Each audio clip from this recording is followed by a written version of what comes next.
Just kindly suggest me some open source projects that I can do the student level and show those to recruiters compared to others. Yeah. Open source projects, you have a number of projects. You can take any of the Kaggle datasets, but my sincere suggestion, don't copy any of the kernels. Because I have seen many of the people, they have copied kernels, the coding, and how you approach that particular problem of that data.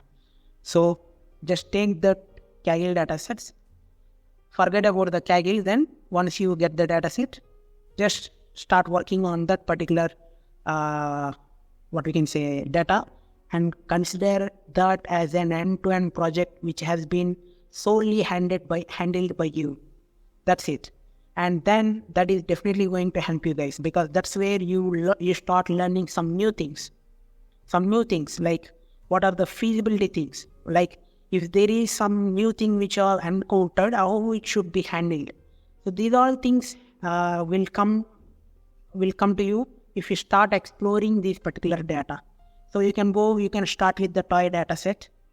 So some open source projects, I can say that there are some projects where you need to deal with these regression problems, classification problems at the beginning, because most of the industrial business cases revolving around these two problem use cases, regression and classification.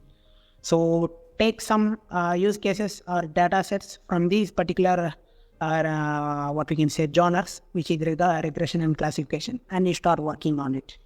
And definitely you can show it to the recruiters, and it will definitely help you, because the recruiter will definitely come to know about your skill set of how you understand the particular data and how your understanding skills on that particular data and on what level they are.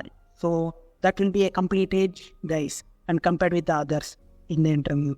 So definitely I will suggest take the use case of regression and classification, because most of the real-time business problems revolves around this as well. So